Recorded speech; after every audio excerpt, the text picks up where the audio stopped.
All right, hello, boys and girls, ladies and gentlemen. Today we are trying a new project that we're going to launch. It is called Multiply Me, and we've got some images here. And basically, what we're going to do is we are going to make some images like this here, where we're going to take a photograph, and you're going to be the subject of this, and we're going to make clones of yourself, essentially. So you're going to manipulate several photographs. We're going to put them all together so that you are the subject matter of all of the photos like these examples here. Okay.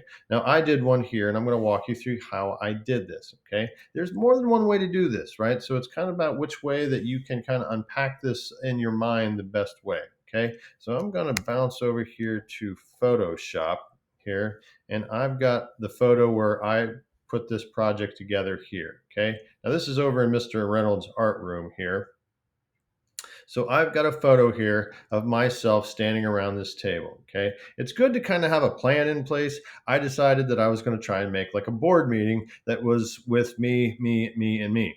So I got a table. I set up a camera with a tripod, and I'm going to take a photo, and I'm going to go around the table, and I just moved from seat to seat to seat and took photos myself that way. Okay. So that seemed like a good plan to me. Okay, but having some kind of plan in place of how you want to put yourself in this image is a good idea ahead of time. Okay, so I went in. Okay, it's important that each photo you take has to be from the same point of view. In other words, the camera is not going to move, right? So I'm using a tripod here. I've got my camera phone. I've just got my cell phone set up with my camera on it, and I've got a timer going. Mr. Reynolds was helping me with it. It's great to have a partner if you can, but you can just use a timer if you'd like.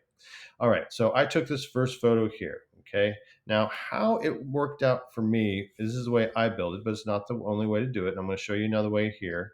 Is I took my first picture. Okay, remember that a mask is going to hide and reveal things. It's non-destructive. We can add or remove things, right? So the first thing I did, I took this first photo and I just went ahead and masked my first image out of just my figure here. Okay, so I'm going to click that. So I made a mask of that. So I hid everything in that photo except for that. I'm going to hit Option click so that you can see this. Having your quick keys for your mask is going to be very helpful here. So Shift and click is going to disable that mask. Option and click is going to show you the black and white there. And if you hold down your command and shift, it'll make a selection from that. So those are important to have. Command D to get rid of that. Okay. So that's what I did. So I loaded that and I got my first one. Then I went ahead and I placed in my next photo. Okay. Move my face out of the way here. So I got my next photo. Okay, now you can see I'm blocked out over here. So I took this one, I did the exact same thing where I went and I masked out just the figure of this over here. And I just continued going all the way around the table, placing my next picture and masking my figures in as I put them in. Sometimes I had to add a little things. It's much more difficult when they overlap, and I'll show you here in a while. So I keep putting these in, and I just keep masking those out. Okay, so again, as I'm going in for each one of these, each individual one has its own mask here where I am going to mask out this figure. I'm going to mask out that figure. I'm going to mask out this figure. Then when I put these all together here, going all the way down my stack of layers here. I've got all the figures all the way around the table, and then I put my table in, and I also masked out that background there so that I could put in a different background. It's a little chaotic back there, so I put in a different background so it looked like that. From there, it was just a matter of adding whatever shadows I felt were missing, like right here where I had no shadows from my table view because I was on the other side of the table. And I put some shadows under my elbows there so I could kind of get rid of that sticker effect there. So I was placed in there. And I essentially have a pretty finished product there. Now that's the 3-minute version there. And obviously making all those masks took some time. Okay, let's go ahead and walk through another way of me doing this. Okay, let's go ahead and just make a new file. We're going to go to File. We're going to go to New. Okay, I'm going to make a 8 by 10. I'm going to call this Multiply Me John G. Remember to give your files names that make sense so you can find them later. Okay. Now my photos were wide, so I'm going to make a 10-inch wide by 8-inch high landscape, 300 DPI resolution. Then I'm going to go ahead and create that. Okay. Now I'm going to go up to File, and I'm going to place one of my images in here. I've already got my images in, so I'm going to push Placed Embedded, and I'm going to pick my first picture here. Okay. So that first picture, and I'm going to place this in there. So I'm going to click it and place it. Okay, that's going to put it. Okay, now at this point, I am not going to manipulate, move, or rearrange any of my pictures. I'm just going to put them all in there the same way. Once I get them all in there, then I will resize them. Now, the reason is I want them all to be placed perfectly centered so that I can adjust them later. Okay, I'll adjust these out later. For right now, I've got my first figure. Okay, now let's go ahead and I'm going to place another one in here. I'm going to place a figure on the other side of the table. So I'm going to find one where I've got a figure on the other side of the table. So I'm going to go Place Embedded. Again, I'm going to go back to my stack of pictures here, and I'm going to look for a picture of me on the other side of the table. You can see got all my pictures here all put together in a nice place. Let's put this one here. Okay.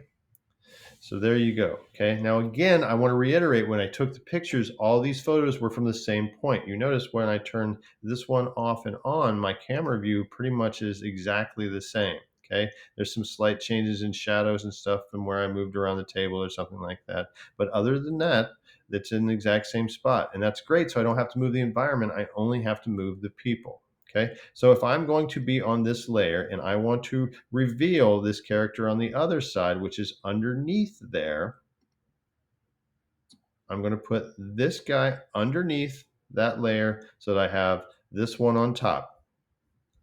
Now underneath them is the other one. Now I'm going to add a mask layer to this. Okay.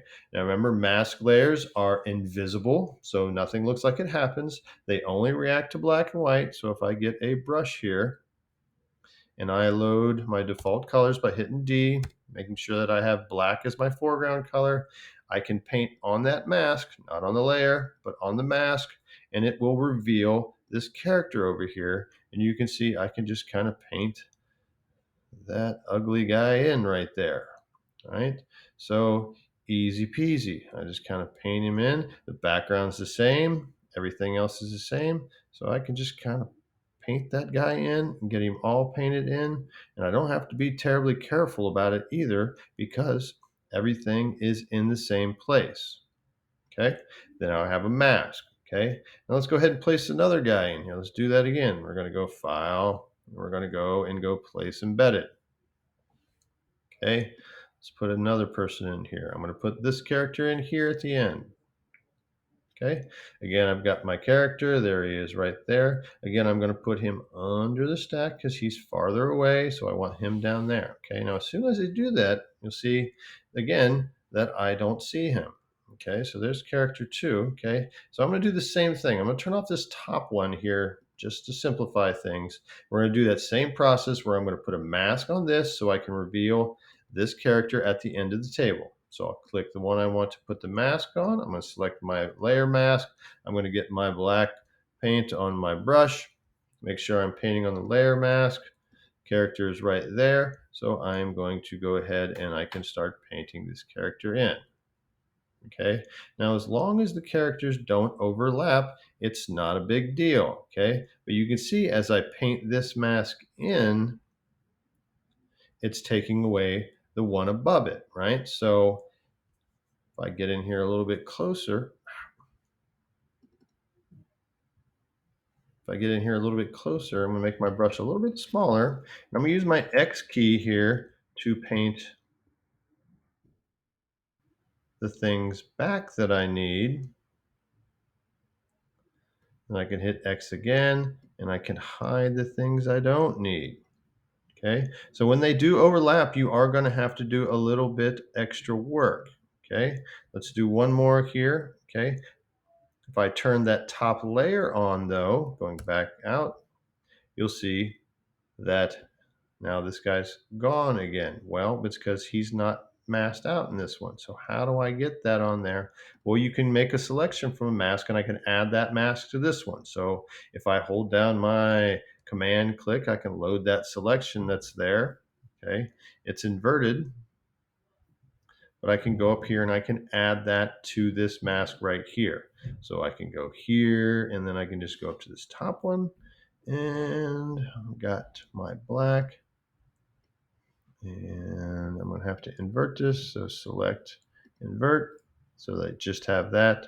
And then I can go in here and I can paint that guy in using that selection there. And I can do it kind of quickly because I have a selection to kind of give me the bounds of what I need to paint and what I don't. Now, is this a little bit confusing? Why, yes, it is a little bit confusing. So you're going to have to use a little bit of your problem solving skills in order to figure this out. Okay. Command D. I'm going to do one more just to show. So I'm going to add one more character here. So there's that guy in the back. You can see when I turn it off, we can see all the way through there. So let's add one more character and do the overlap one more time. So we're going to do File. We're going to place Embedded. And let's find a guy that's overlapping. There, let's get that guy. Okay. Again, I don't have to do much because it places it right in there. I'll go ahead and turn off those top layers there. So there's my new picture I put in, my new character right there. Okay. There's the picture I just went. So I'm going to map this guy in. Okay. So he's in front of there. I'll bring him up there. So now I'm going to mask this guy onto here. So in order to do that, again, I'm going to add a mask, get my black, and I want to paint that guy in there. I've already got that one there. So I will command click, put him there, command and invert that so that on this mask, I can simply get my brush, paint him in again.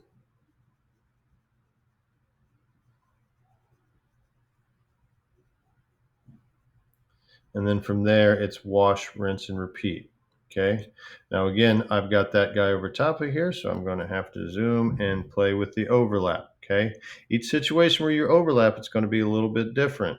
So you're going to have to, again, use some problem solving skills in order to make this an effective photo.